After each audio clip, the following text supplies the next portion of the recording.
We've demoed quite a few Collector's Choice Gibsons here at Squealing Pig Guitars. It was a limited edition series they were doing in 2012 where they recreated bursts. These are one-to-one replicas of some of the best guitars ever made by Gibson, but I think this might just be one of the best ones that I've ever demoed. In today's episode we check out Sandy, Collector's Choice number 4. This one is a beauty. So without further ado, let's get straight into the demo.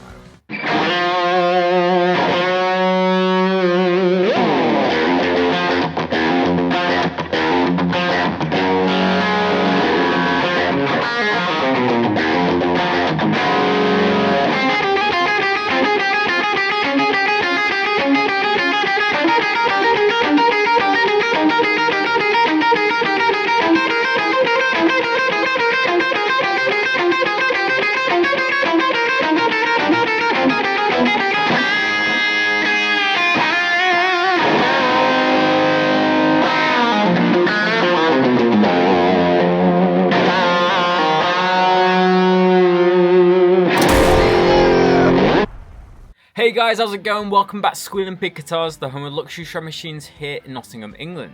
My name is Ben Keightley and today I have the privilege of showing you a beautiful Collector's Choice Les Paul from 2012. Just like all Collector's Choice Les Pauls, this is a limited edition range and there's rumoured to be about 300 made in total. This guitar's nickname is Sandy and it's number 4 in the Collector's Choice series. It's a one-to-one replica of a beautiful 1959 Les Paul with zebra bobbin pickups. It has a beautiful faded finish which has this kind of lemon burst look, and it has a flame and slightly quilty top in areas. The main reason I love this piece so much is mainly down to the relicking. It's a very understated relic, but it really reminds me of Slash's AFD guitar. This one here, which was a Chris Derrick 59 replica, so it wasn't even a Gibson guitar. So let's go and grab the case and open up this bad boy. So guys, I've got the case all set up here on the chair. I've got some different lighting for today just to experiment. Obviously you've got this lovely brown lifting case. So yeah, these are like the 2012 lifting case. Obviously it's got a little bit of wear on it, but nothing too bad. So let's crack this bad boy open. Oh, wow. It's such a beautiful looking Les Paul. You don't really get much better than this. Obviously it's a zebra pickup guitar, lemon burst. Obviously we'll go over all the specs as we go from this video. But let me just get it out of the case and just... So yeah, as I just move this top side to side, you can see the lovely grain that we have. We've got a lot of flame in this area, but we also have this really nice cross grain section. Something that you'd see more in plain mahogany when you have these kind of swells. I really like how we have both of this guitar, very nice indeed. As I zoom in here, you can see a little bit more pitting to the finish and some of the individual wear marks on this guitar. What I like to see is just how dark this rosewood fingerboard is. You can see there how dark and luscious it looks. It looks very chocolatey, really reminiscent of the Brazilian rosewood that they would have used originally on this guitar. And we've got the celluloid inlays here. Also, something I wanted to bring your attention to is the lovely aniline bleed on this neck. So before we pull this guitar out, let's just have a look at what case candy we get with this thing. So in the little pouch here, we get a big COA. So we've got this really big COA, quite a chunky thing. It has the serial number of the guitar, 9-1228, and then we have the Collector's Choice at the bottom there. As we open it up, I really like these COAs you get with the Collector's Choice models. We have a picture of the guitar. I'm not sure if that's the original or the recreation. I would imagine it's the original just so you can compare. You can see this picture is a little bit more contrasted. It has a little bit more of a red hue than this lemon burst, but I'm not too sure. This might have faded over time. As you can see here, we've got the Collector's Choice bit with the kind of the signed bit and then obviously the logo. Just describing what the Collector's Choice series is, very nice indeed. These are very thick bucklets, a little bit thicker than your average Gibson COA. Other than that, we get the Gibson Gold warranty, which comes with every Gibson guitar. We have the plastic cover if you want to replace the one that's on the back with the Gibson Custom logo. Case key, never used. And of course, your trusty pack of silica gel, authentic from Gibson. So yeah, that's all the case candy that we get. So we better pull out this guitar and talk about the specs. So the original guitar is a real 59 burst, and when making this replica, Gibson actually took scans of the original guitar, so it's as close as you can get to a real burst. The original guitar is owned by Tom Whitrock, and the idea of the Collector's Choice series was basically to replicate the golden era of bursts, taking real 59, 58s and 60s Les Pauls and recreating them so we can buy them in the present day. And they're some of the most collectible Les Pauls out there, and they fetch crazy money on the second-hand market. Just looking at the first listing I can see on Reverb, they're selling for £12,999. So these Collector's Choice guitars are very, very collectible indeed. They certainly didn't cost that much when they came out. So there's not much I can say about this. Basically, it's a Les Paul standard. So you have a mahogany body with the lovely aniline dies. You have a mahogany neck, which has that golden era 59 profile. This is very reminiscent of what a 59 profile should feel like, so it's very standard. Got a nice rounded quality to it, not too thick, not too thin. Then we have a beautiful two-piece flamed maple top. This one has a lot of figuring on it, a lot of interesting figuring, a lot of cross grain to the main flame type look. The main factor that steals the show with this guitar for me is the zebra bobbin pickups. These look incredible, and of course they're accurately reproduced PAF style pickups called custom buckers. These have Alnico free magnets in, and it's basically one of the best pickups ever made. It's the PAF replica. They sound incredible, and yeah, this guitar really does sound good. Of course, as this is a 59 guitar, we have an ABR1 bridge, so it's the Tune-O-Matic drilled directly into the top, so we have no studs on this guitar, and we have a lightweight aluminium stop tailpiece. Moving along, we have cream plastics, nice patina on this guitar. I really like the relicking on the back of the neck. It has a little bit of a kind of washed out cherry look, but it kind of goes in like a swirly pattern. It's a really interesting style. Also, you'll note that the aniline dye has actually bled onto the binding of the neck, which is an accurate feature to what happened in them early runs. Basically, the aniline dye basically just bleeds onto everything. It's a very, very kind of messy dye, but it looks incredible when done well. I really like the look of the aniline bleed. I think it looks really authentic and looks incredible.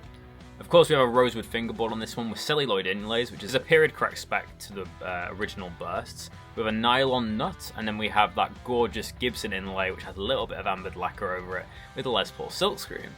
Of course, we've got Gibson Deluxe Cluton style tuners. It's basically a 59 style Les Paul, but done incredibly well. So this has actually been living at Jack's house, the owner of Squealing Pig Guitars, and we're actually putting it up for sale now, but this has been a bit of a prized possession of his.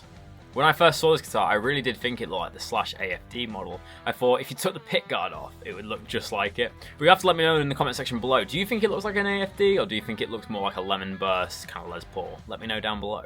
I'd say after the greeny and the red eye, the sandy is probably one of the most desirable collector's choice guitars. It's definitely one of the most expensive. As I mentioned, some of the listings on Reverb are suggesting about 13k Great British pounds for this guitar. So it's a very expensive recreation of a burst. So, let's go to the tone demo and see how she sounds. In today's episode, I'm using my usual rig, Kemper Profiler. I'll be using an AC30 bass tone, and I'll be adding on effects as I go.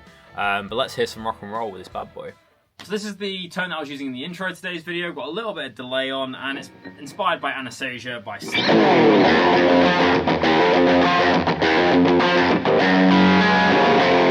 I switched the delay on and added an EQ pedal.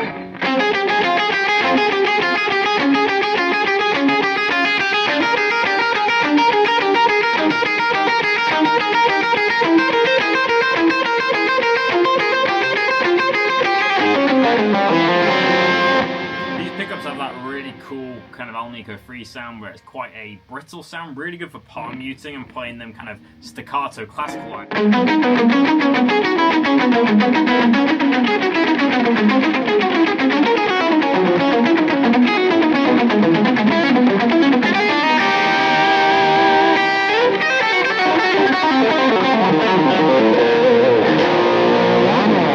So enough with the shred, let's hear some more classic tones. So I've removed some of the gain and got rid of the delay.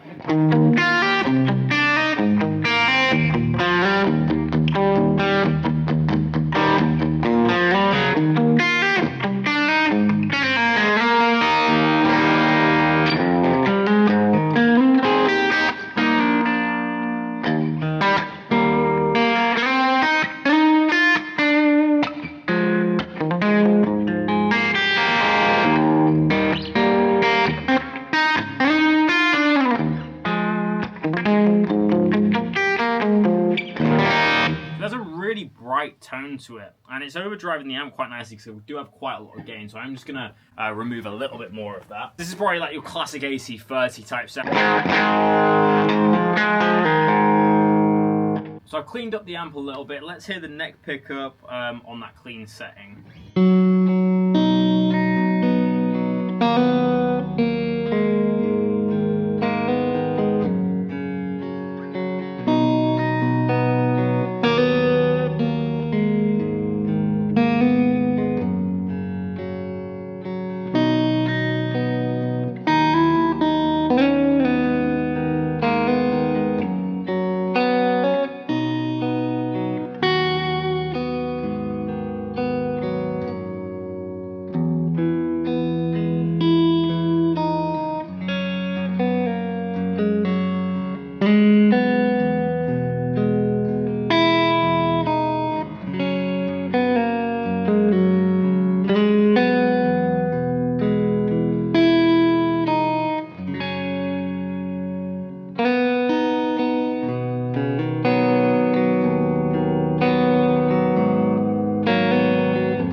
try the middle position now.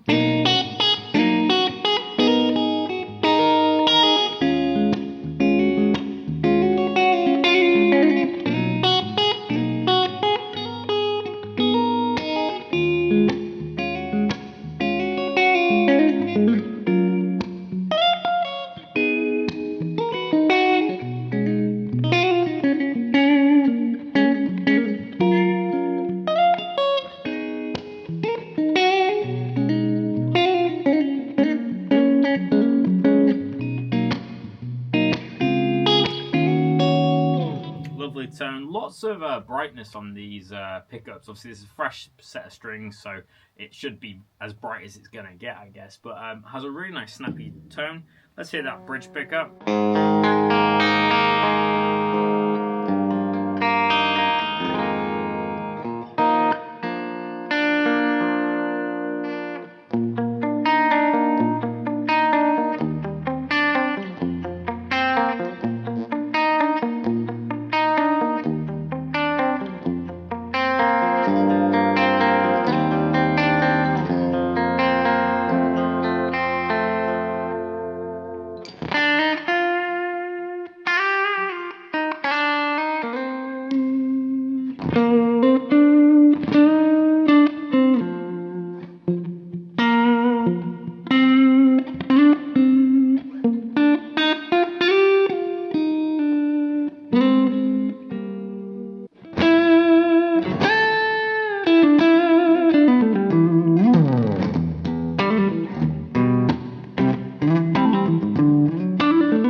Clean tones are sounding awesome. The neck has a really nice woolly tone to it, great for jazz or classic blues. Middle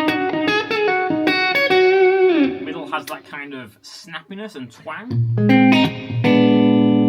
And bridge is that kind of classic rock tone, great for chords.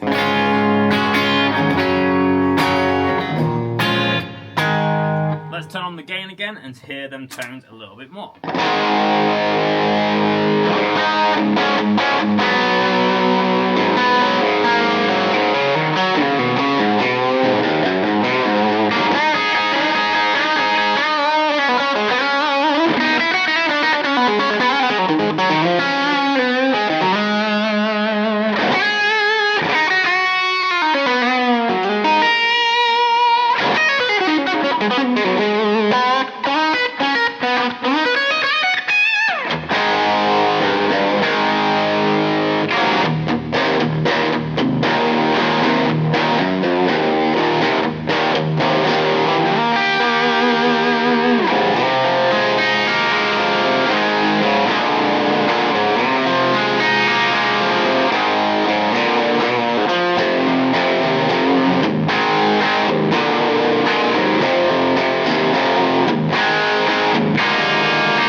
So guys, we're at the end of another video. Before I tell you my personal review and rating of this beautiful Les Paul, make sure to go down and leave your comments in the comment section below. I love hearing about your guys' opinions and thoughts about these guitars that we demo on Squealing Pig. Whilst you're down there as well, make sure to leave a like. This really helps us get more views on these videos and get bigger and better guitars just like this collector's choice on the channel. Also, if you're new, make sure to subscribe. Again, this really helps the channel. So guys, what's my personal review of this guitar? We've had lots of Murphy Lab and Collector's Choice Gibsons in recently, which obviously I'm very, very lucky to play these guitars. They're an absolute beautiful piece of art, but also they sound incredible. All these guitars are very expressive, and today I really connected with this Sandy. I know it might sound a bit like a cliche, but I found it very easy to play. The bend, it just seemed to, wherever I put the string, it seemed to go, do you know what I mean? It was a very nice guitar to play. The pickups are voiced in such a beautiful way. It has a really nice kind of honest tone to it. In terms of how it looks, you can just see it's in the background there. It probably is the Les Paul look for me. I think if I was going to get a burst, I don't personally own any 59s or 58s. I'd love to in the future though. But if I was going to pick one, I think it would be this configuration. Zebra pickups, a lemon burst finish, a little bit relict, and has a little bit of aging on the neck. I really like it. I think it looks gorgeous, and these pickups sound incredible. So what am I going to rate this guitar? So yesterday I actually filmed a video where I looked over 6 different Murphy Lab guitars and compared them and basically told you which one I thought was the best. And the winner of that video was a R0. It's actually in the room, that's why I'm pointing at it. But that was a really nice guitar, and I have to say that this guitar probably beats that. And I rated the R0 a 10 out of 10. So it's not possible to go above a 10 out of 10, but I'm gonna have to rate this Sandy another 10 out of 10. And I'm sorry guys, I know I'm rating a lot of guitars 10 out of 10 at the moment, but everything we're getting in is just so good. These Gibson custom shop guitars are on another level. If you've never played a relic Gibson custom shop, you have to try it out. It's not just a visual thing. I see this in the comments a lot. It's not just a visual thing. It's the way the guitar plays. It resonates a lot better as well. And obviously guitars are all preference. Whatever you like visually is fine. But for me, and the way I play, having that nitro finish that's really thin and makes the guitar a lot more resonance, makes the guitars a hell of a lot more fun to play. It's a very small thing, and yes, it might not be worth the price to everybody, and some people don't like relicking, but to me, I think it looks incredible and sounds even better. So when you can get a worn-in Gibson Les Paul, why would you not? It's an incredible looking guitar. So guys, that's the end of my review, but most importantly, let me know in the comment section below what do you think of Gibson Collector's Choice number 4 Sandy. If you own any Gibson Collector's Choice or custom shop guitars for that matter, let me know in the comment section below. I love hearing about your guys' collections and having chats with you down there. But I think that's everything I need to say, but thank you so much for tuning in to Squealing Pig Guitars, and I'll see you tomorrow for another episode. But until then, my name is Ben, and I'll see you again very soon. Keep rocking guys, I'll see you soon.